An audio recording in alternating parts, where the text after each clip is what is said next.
Thanks for your patience as we worked out some audio issues. That's the challenge of going live, but I know all of you have appreciated the ability to live chat. I am Miriam McNulty, Executive Director of Content Solutions for the BTN Group, and I will be facilitating the Q&A portion. Please do continue to use chat to chat with your peers who at this point are more than 120 are logged in. But use Q&A for posing any questions that you want Kevin to answer during this session. This is, in fact, safety and wellness best practices. And the other element of the screen that I wanted to point out to you is actually abstract. If you want to see Kevin's bio or additional information about this particular session, please go there. At the end of the session, we would encourage you to fill out the survey. That's very important. During the session, we will be using polling. So please do get prepared to respond to those poll questions that Kevin is going to start asking. And then again, chat and Q&A throughout the session. And now, without further ado, allow me to welcome Kevin Coffey, who is Senior Travel and Meeting Risk Consultant for Gold Spring Consulting. Kevin, take it away. Marianne, and thank all of you for coming here to this very unique first-time event for all of us. I want to give you a little kind of an idea of where we're going to go. This is going to be a kind of a very different program that many of you probably have not seen before. As they asked me to build this out for you, I took a look at this from a perspective on trying to take a look at how you can increase the effectiveness of your program and build it from doing a program assessment point of view. So hopefully you're going to find this kind of interesting. I work for Gold Spring Consulting, as you heard, as their travel and meeting risk consultant. And this is what I do day in and day out for our corporate clients. So let's go ahead and start off with a couple polling questions. So first of all, please take a second and tell me how large your company is as far as employees. Go ahead and hit it now. Just the best guess as far as that. They're coming in. Okay, we're almost done. 5, 4, 3, 2, 1. Okay, so you can see there's a large majority of you are in that 1 to 5,000 or more range as far as that's concerned. So that gives us kind of a good idea where a lot of you folks are for. Let's take another. This is a little bit more complicated question, but it's going to give me this idea. Hold on. Okay, how would you rate your travel risk management program within your organization? Now, this is going to be a scale of 1 to 5. 5 is optimized, state-of-the-art, world-class, and 1 is more reactive. You do a little bit more in certain areas than others. Where would you put yourself and rate your own program? And I realize this is very subjective on what you feel, but let's take a look at that. Again, 5 is optimized, world-class, 1 is reactive. You get some content from your TMCs. Where do you feel you folks are? In 5, 4, 3, 2. Okay, so a lot of you folks are fairly confident. You're in a 4, and this is looked at more in depth later on when we talk about the assessments. I'll tell you that how you can actually test that and see where you are later on, but kind of gives me an idea where you folks think that you're in a place here. Another one, does your company have a corporate security department? Yes, and they are responsible for travel security. Yes, but they are not responsible for travel security. However, they do provide great support. Yes, they are not responsible for travel security, and they provide little or no support in the area, or no, we do not have a corporate security department. Try to find the best one that fits. I realize it's kind of unique. 5, 4, 3, 2. Okay, so most of you, as you can see, are 41% are showing that you have a corporate security department as responsible for travel security. Outstanding. We really like to see this. You're going to see that we're going to address the second and third and the fourth one down there. But this is truly what we like to see to put the round peg in the round hole. And then final one. Does your company have a dedicated contract with a travel risk management provider? Now, this is a dedicated contract.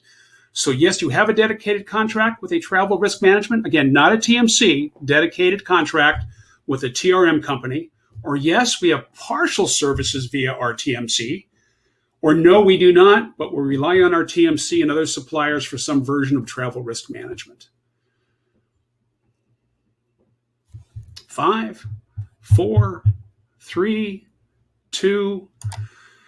Okay, so this is exactly where I was expecting to see you folks respond back. With a lot of you folks are getting your content from your TMC or some other version of monitoring.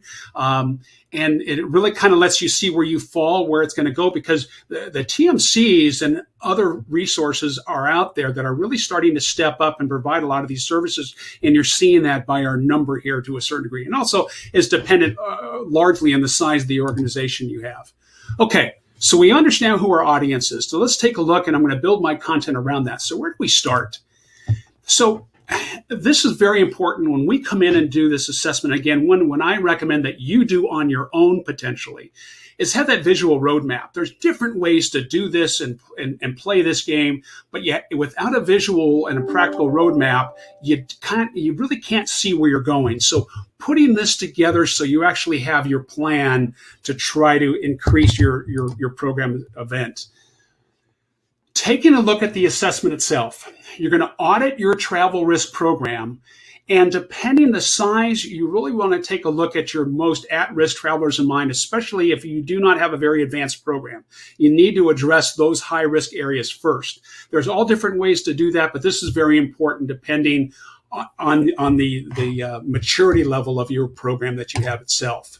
Now, you're going to do this assessment a couple different ways. You can use your own internal personnel or use a hybrid model where you bring in someone like ourselves or another organization to kind of help facilitate this, to have you kind of do that deep dive and find these resources, or you're going to outsource it completely to someone that's going to help you with this. It all depends on what you're comfortable with and your funding model. And you're going to first take a look at all the resources that you currently have available to address travel, wellness, and meeting risk. First time you're seeing this topic of meeting risk, it's so important. It usually falls in many organizations under the umbrella of the travel department, or if it doesn't, it really hasn't been addressed with risk. So I want you to start thinking of that. And this is the assessment that you're going to basically take a look. Generally, there's all other areas that we would be looking at, and these are things yourself that you can do, and each one of these would have sometimes anywhere between 20 to 35 questions that would be asked to try to flush out your resources that you might have internally.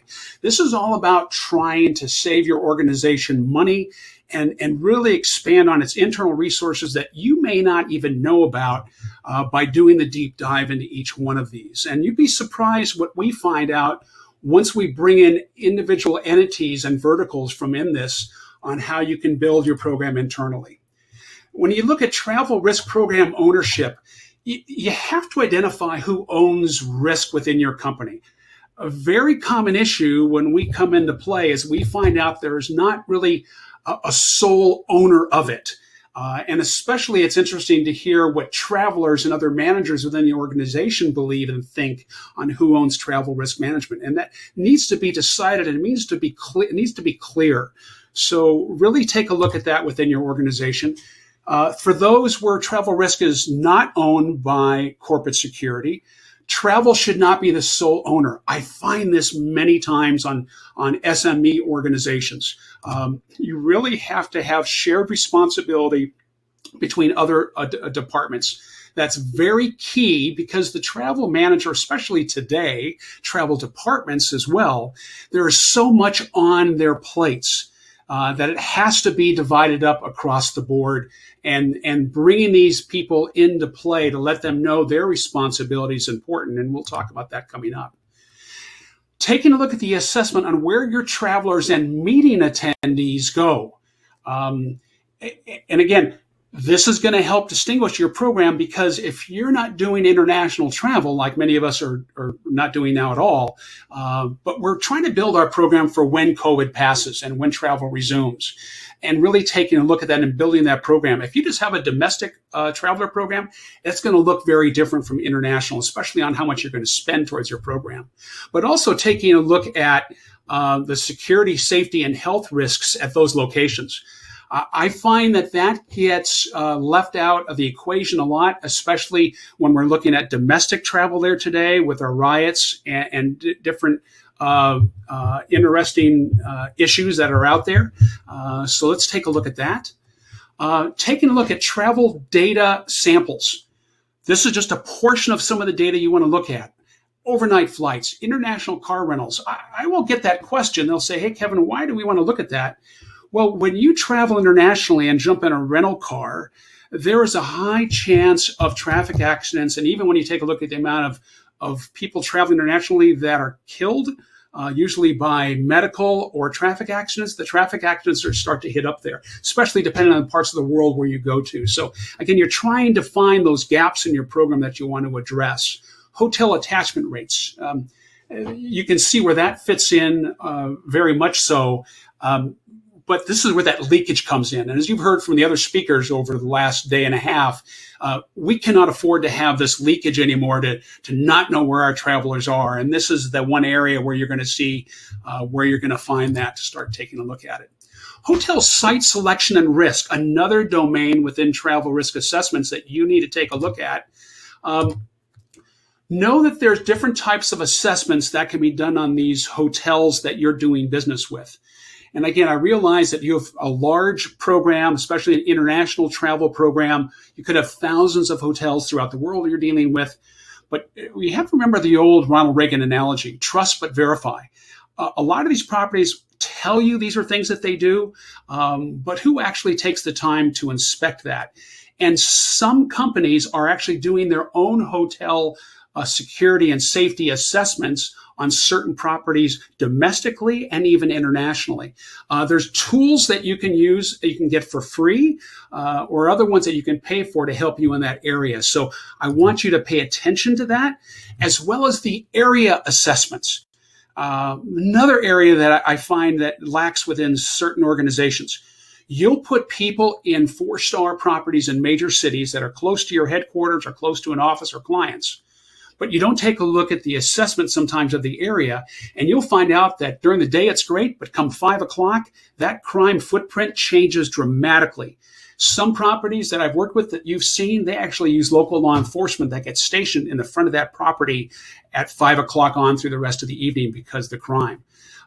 So you got to build this in, as well as the education portion of your travelers when they're going to these cities. And this is a very mature program that is starting to look at that when you're putting people in high crime rate areas. The RFPs and site inspections. You need to take a look at every part of your RFP process, from TMC selection to hotels, to rental cars, to black car services. And you need to start looking in depth on the risk issues and find out what these folks bring into the table. And let me tell you, there's some folks that are standing out way above others that when we've worked on that process on helping people select these different partner suppliers, that again, you should be really concerned about and really looking at there. Now, there's also third-party hotel risk assessments. These are companies that are starting to materialize. They've been international for a few years. You're starting to see them here domestically. There is actually a new standard, an international standard that's coming out probably in 2021, next year, that it's still in its working format, but it's getting close. And this could be one of the requirements to have a world-class travel risk program within your organization, an ISO standard. And you can talk with me later and we can talk about that. So now let's take a look at what risks do your travelers and meeting attendees face. And this is another part of your own assessment you need to do. What past travel risk and wellness incidents have occurred? Again, a mature program is going to capture this information for KPIs and related. And hopefully you've been looking at this and putting this together. If not, you should be taking a look at that. What are most likely events that your travelers or meeting attendees can be exposed to? This is important for you to start building for problems in the future. But again, you want to build it for issues that are going to potentially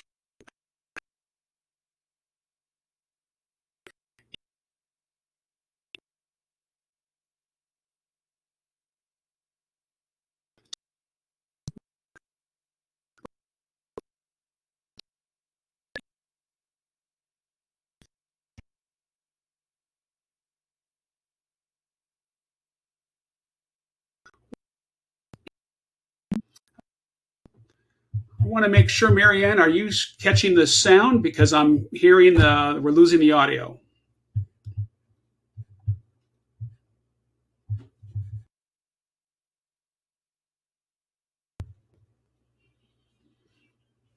Okay. All right. I guess we can hear it now. So this is our infamous times on working with the internet. These is just a small snapshot of some of the areas that we would look at within an organization on what could impact your travelers. And you should be looking at each one of these yourselves to help build your program. If you see, I put here civil unrest and protest in a different color.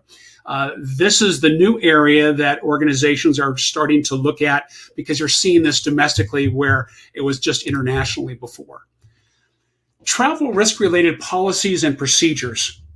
Another area that we'll find that organizations don't have in place. I want you to take a look at this process and see if it fits your culture. I realize each organization is different. Do you currently have a travel risk policy and procedures document? If not, does your travel policy include this information and to what extent? There's different ways to do this, but if you do not have a policies and procedures document, how do people know what's available to them and who's responsible for what? And there's a very interesting way to do this, and I recommend you do it from just both an organizational standpoint as well as a duty to loyalty extent, and that is, what is the traveler responsible for?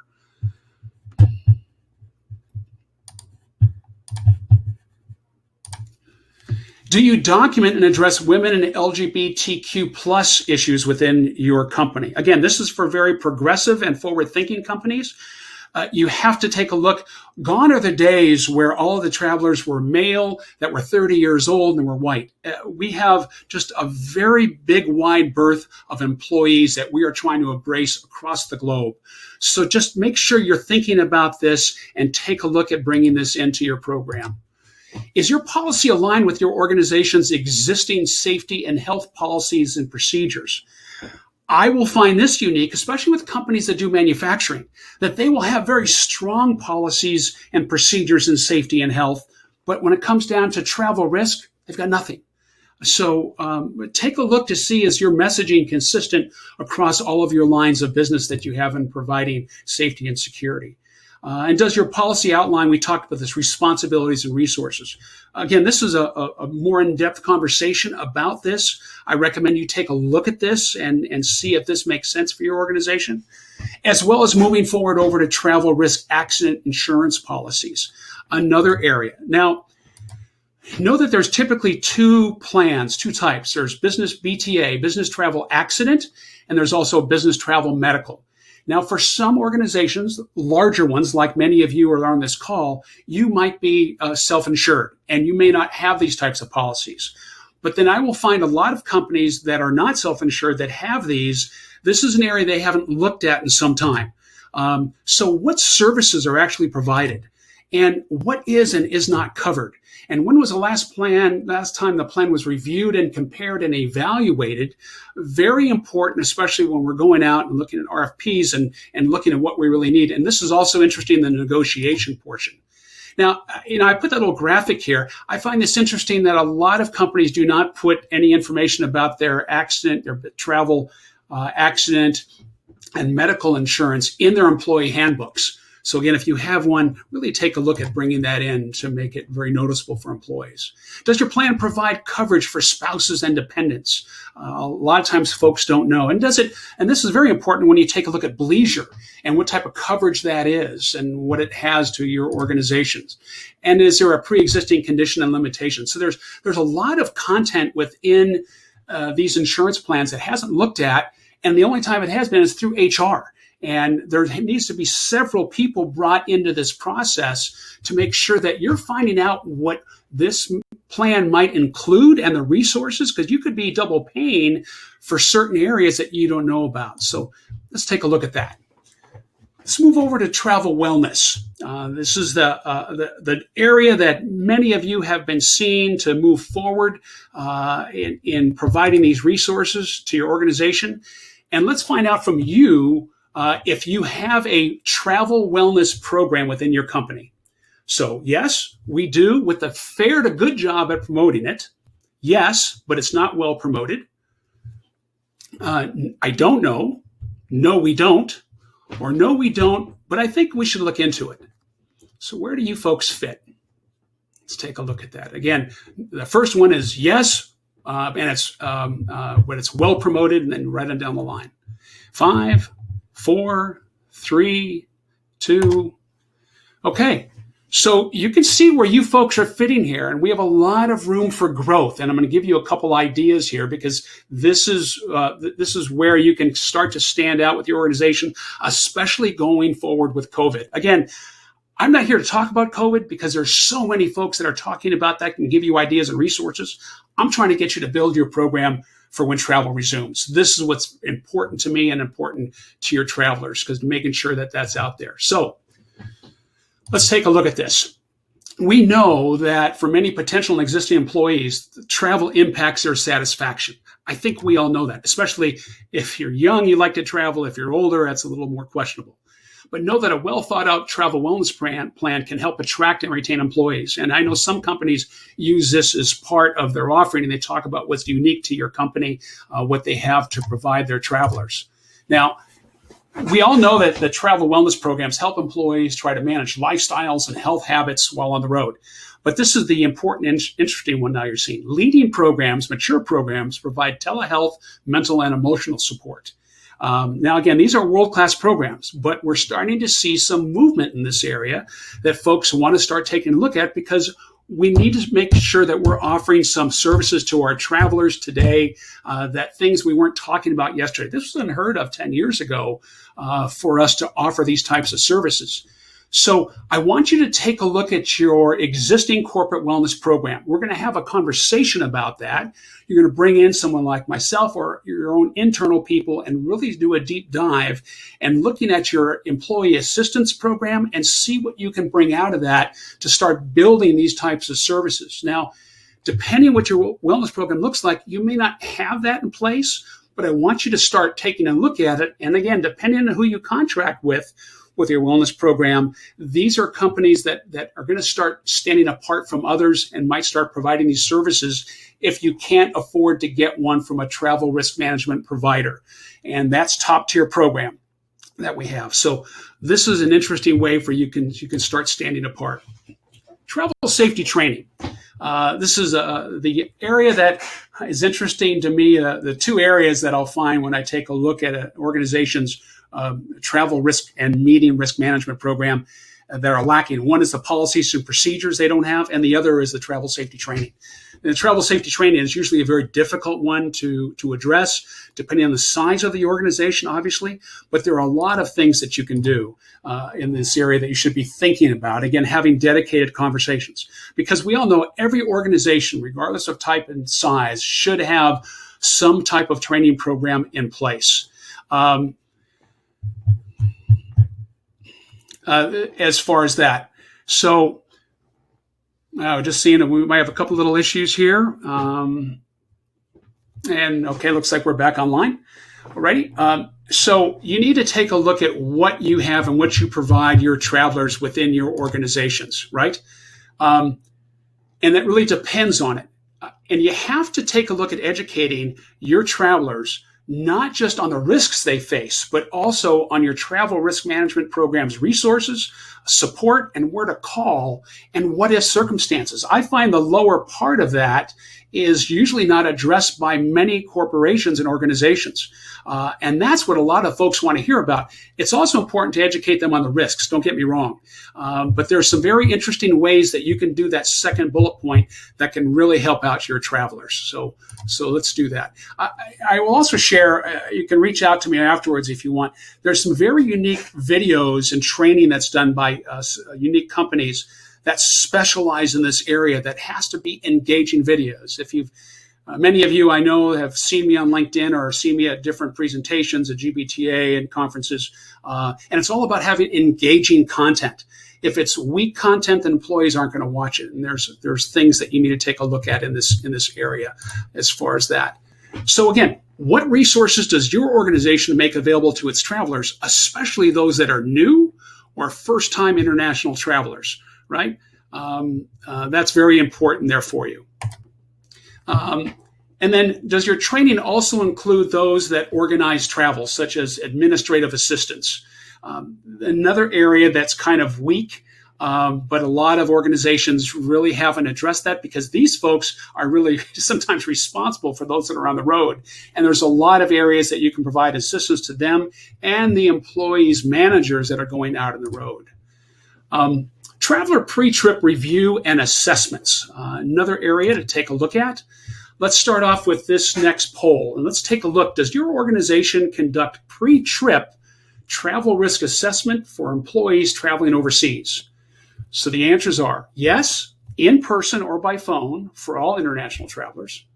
Yes, in person or by phone, but only for high-risk destinations. Yes, via email, but it's in-depth. Yes, but only via email, typically from the TMC booking, but could be more in-depth. Or no, we do not, but we should. So a lot of things to look at here. And we're taking a look. And again, the top one is for you're doing these actual pre-trip assessments. You're talking to someone to let them know what areas do we need to give them support on, and these far things, or do we leave everything is on the back end. So closing out 5, 4, 3, 2.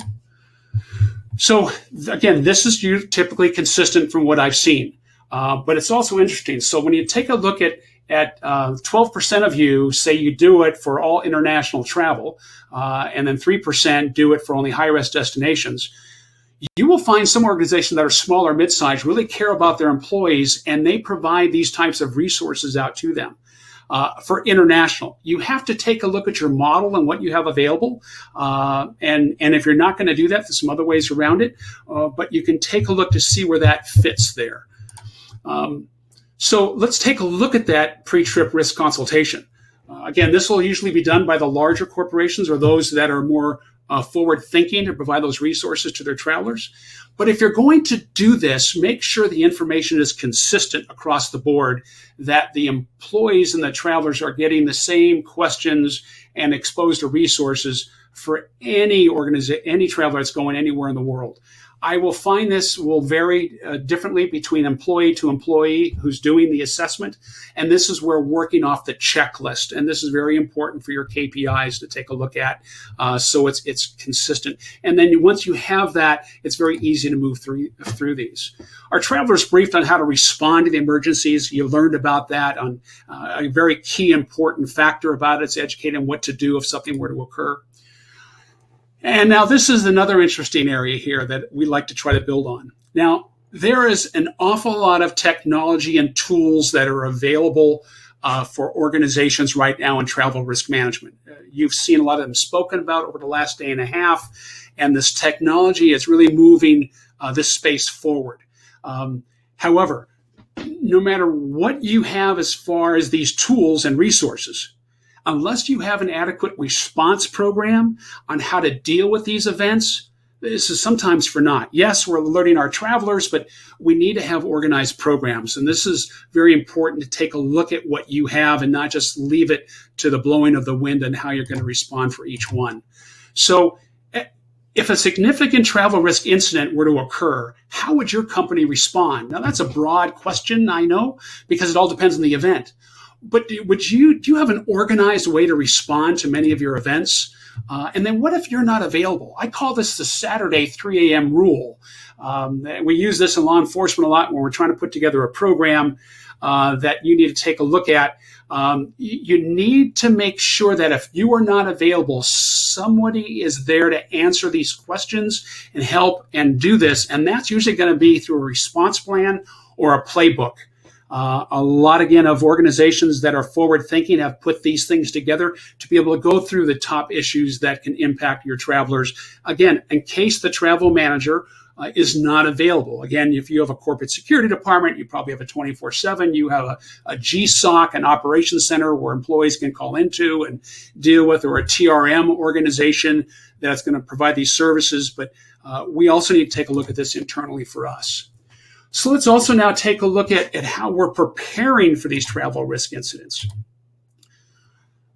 Key, very important key. If you can take anything away from this program today, especially if you're that small to mid-size enterprise, and sometimes even with the large organizations we've seen, this does not exist. You need to create travel safety committees and bring in your key players within this to help drive your program forward and have consistency and advancement. Very important, very easy to do. I recommend you kind of use an outsider to help drive this initially, because it's hard for the travel manager to kind of drive these pointed questions towards different departments. They don't want to risk that issue you're going to have. It's very easy for me to come in and bring IT to the table because I know of top 20 things they should be doing in providing access to your organization. And then everyone looks at the IT department and goes, well, that's interesting what Kevin had to say. Can we do that? So you can see where that comes into play. That's a whole other conversation. Biannual travel meeting risk tabletop exercises. And very important, you just can't create a travel risk program and not talk about it, not train on it, not involve your other departments. Very important to bring these pieces of this together so it's ongoing conversation. And again, we talked about the creation of response plans and crisis playbooks, another key factor in that. Now, I threw this slide up here, and again, this is not all incidents that happen throughout the world. This is just some of the most major, not all. As you can see, it only went up to 2019, but there's smaller incidents. But I just kind of spotlighted the cities where most organizations that travel international, they might be going. And I'm trying to prove the point is that these incidents have happened. They will continue to happen. Hopefully are going to be on a smaller scale. We just have to be able to think about it and be prepared for it. And this is part of your planning stage. Again, if you're looking at your tabletop exercises, we hate to think about this, but just know that these could be coming. So we're not going to be stuck behind the 8 ball. Now, again, most of these are international, except, Oklahoma and 9/11. But we have to now take a look at U.S. mass shootings. Now, I apologize. The graphic didn't come over well when we imported this. But, mass shootings in the United States, we know have been on the increase. And these are just the large scale ones with the amount of people killed. There's a lot of these are on smaller scale that happen. You need to start building in for these equations, especially as folks are traveling domestically. And what if this were to happen? I talk about incidents that have happened at hotels. So you need to start thinking about that.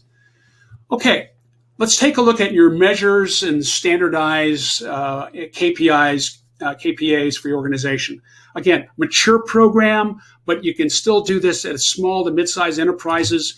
We know there's all types of ways to do this. We do this at Gold Spring with a lot of just the travel programs itself to have these KPAs. Just start building this in. There's different things that you can rate within this program that you could look at individually. Each one depends on your program. One of the last subjects here, and then we're going to move into the wrap-up and go on to Q&A, is, again, I want you to take a look at your meeting risk and your strategic meeting management program. Everything I was speaking about here on the travel risk and the wellness goes right across to meetings and events. So here's just a couple questions. Does your organization have a meeting and event risk policy procedures document? Is it built into it? You need to start thinking about this, not just for, again, when travel and meetings resumes. We know we're in an issue now with COVID, but we're talking about building for the future. And even for smaller events that you could be going forward. We know corporate security gets involved with the large events. We get that. But I'll find a lot of times the meeting organizations, the meeting planners within the travel department, they really haven't incorporated risk mitigation into each one of their meetings. And I don't care if it's a meeting with 5 people or up to 100. There's things that every meeting a planner professional should be put in place, organization should be incorporated into it, and checklists and related going across the board. Okay. So let's take a look at a wrap up on resources. I've shared with you, given you a very interesting look on how to assess your own organization and take a look at it internally. But now we need to start taking a look at where do we turn to for help. As you see, the very first one I put on there was the internal stakeholders. You need to start going vertical there and finding out all the resources that you have. Again, you'd be surprised within these departments what you have to pull from, but you haven't taken the time or even found out through an investigative process what's available to you. Your partners, your TMCs, your hotels, your meeting companies, your car rental companies, your black car services. Every conversation you're having with these folks, you need to start taking a look at risk across the board and asking them what they provide in this area. And let me tell you something. If you haven't seen this, a lot of these providers are starting to stand out from others right now. TMCs are providing very interesting products. Travel and Transport came out with a very unique product that they issued out for a checklist a week or two ago. Altour just created a brand new travel risk product for folks that can't bring in a full, large travel risk management company, so they have a light version of this. Hotels, everyone's doing these differently, but it's up to you to drive forward this conversation. Again, that's what we do, and we help you with this is what questions do you ask? What can you ask for? What can you help negotiate for? Very important for all of these. And the same thing with your travel risk management provider. When you're going to selecting one of these, you need to make sure you're doing a good comparison out there and looking at a comparison tool to help you in this different area across the board. Last resources here is let's look at our GBTA website. Now, I have to share this with you. We all belong to this great organization. And one of our challenges is that it's such a large organization. There's so much content there. It's hard to find the good content. And you really have to kind of do a deep dive. And that's kind of what I do as I work with the clients and the folks that are trying to do this themselves because of cost and funding.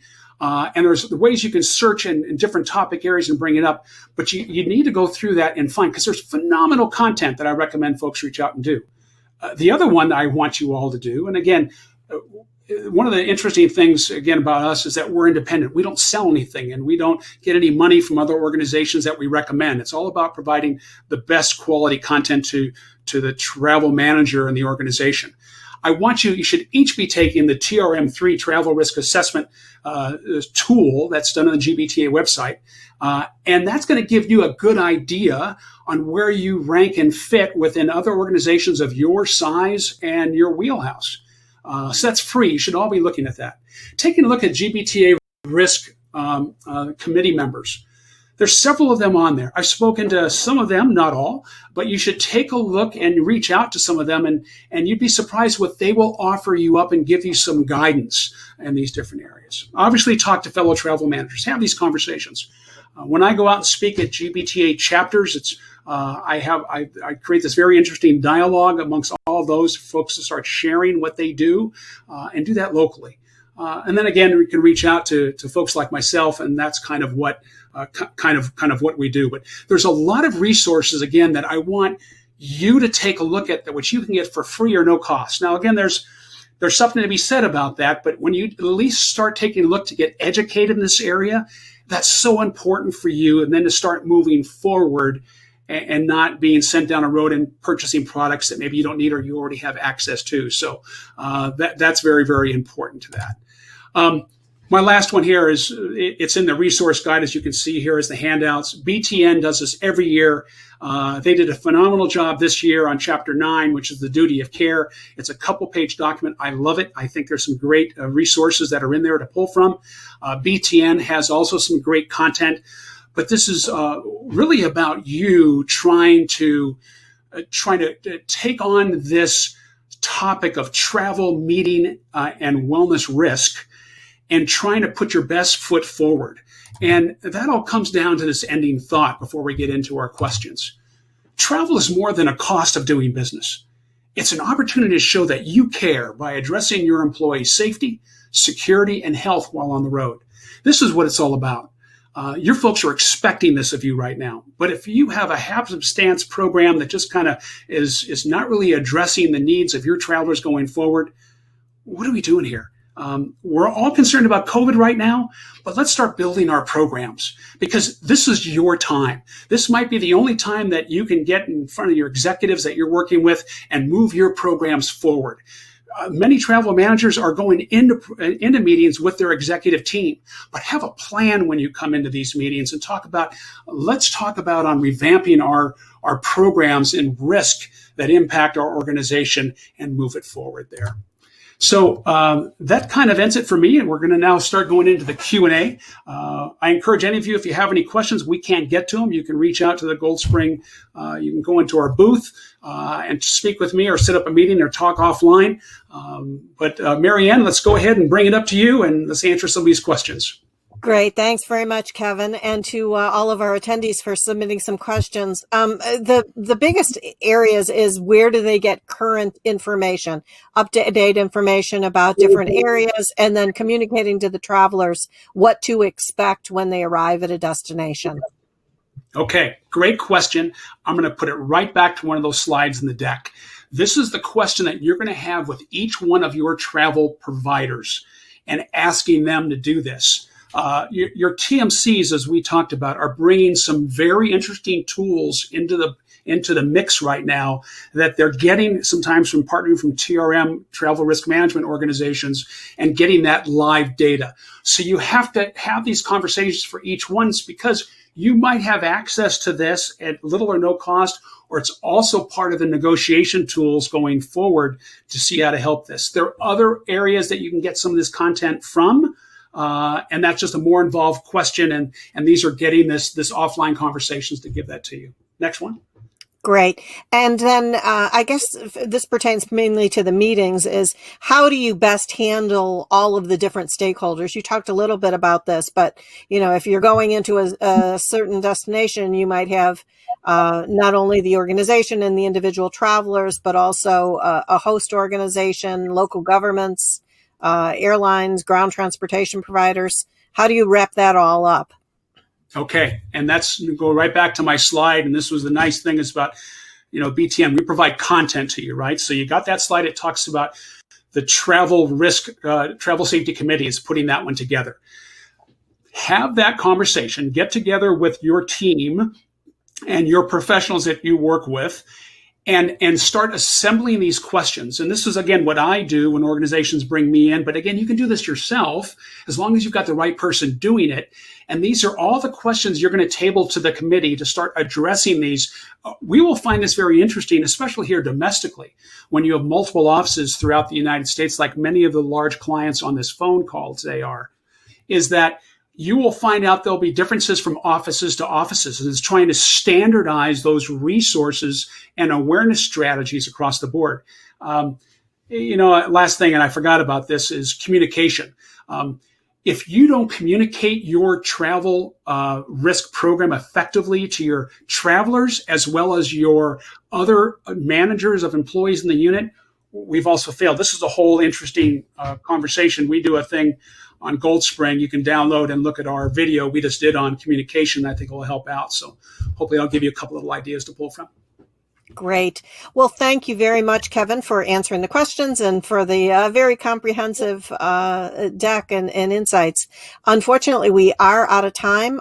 We want to thank you and also thank our attendees for participating. Please do complete the survey. Tell us how this met your needs today, or if you'd like some other information, it'll pop up on your screen. And next up, please feel free to go visit some of the exhibitors and also the lounge area. Both are open. Thanks, Kevin. Goodbye.